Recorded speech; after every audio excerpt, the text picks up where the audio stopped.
ছোট ভাই আমার, বোন আমার, প্রতিজ্ঞা করো, বাপ মরবে, মা মরবে, ভূমিকম্প হবে, সিডর হবে, এই পৃথিবী লন্ড ভন্ড হয়ে যাবে, বেঁচে আছি মানি ফজরের 2 পড়তেই হবে।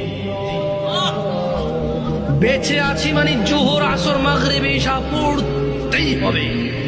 একটু আগে সিগারেট খেয়েছি, একটু পরে আজান হয়েছে নামাজ পড়তে। একটু আগে পর্নোগ্রাফি, উলঙ্গ সিনেমা দেখেছি, একটু পরে আজান হয়েছে, নামাজ পড়তেই হবে।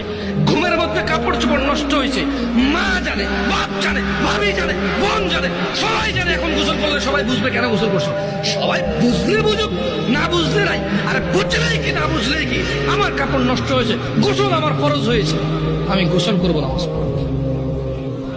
রাতে আমার ঘুম আসে নাই, বন্ধু বান্ধবের পাল্লায় পড়ে সারা রাত বসে বসে উলঙ্গ ছবি দেখেছি, যা অত্যন্ত ঘৃণিত এবং যা আমার জীবনকে তছনছ করে দেবে, যা আমার জীবনের বরকত নষ্ট করে দেবে, যা আমাকে লাঞ্ছিত অপমানিত করবে, এমন অপরাধে লিপ্ত ছিলাম। কারণ এই জানাবে বিচার যে করবে, যে জানার সাথে জড়িত, সে অপদস্থ হবেই হবে। আপনি আখিরাতে তার আছেই। এই একটাই অপরাধ জানাবে বিচার, একটাই অপরাধ অশ্লীলতা, যেটা শাস্তি আল্লাহ দুনিয়াতে দিয়ে দেয়। কোথায় দেয়? আখিরাতে তো আছেই। সারা রাত উলঙ্গ ছবি দেখেছো, দেখে নিজের জামা কাপড় নষ্ট করেছো, অপবিত্র করেছো নিজেকে, অসুবিধা নাই। গুনাহ যা হওয়ার হয়ে গেছে, গুনাহ নিয়ে পড়ে থাকলে চলবে না। গুনাহ যা হওয়ার হয়ে গেছে, গুনাহ নিয়ে পড়ে থাকলে চলবে না।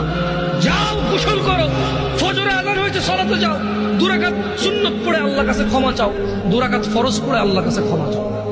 আর দেখবা না, প্রতিজ্ঞা করো, আবার দেখে ফেলেছো, অসুবিধা নাই, জোহর আযান হয়েছে, যাও মসজিদে যাও, গোসল করো, 2 রাকাত নামাজ পড়ো, আল্লাহর কাছে ক্ষমা চাও, প্রতিজ্ঞা করো, আর দেখবা, আবার দেখে ফেলেছো, অসুবিধা নাই, পরের ওয়াক্ত আযান হয়েছে, যাও মসজিদে যাও।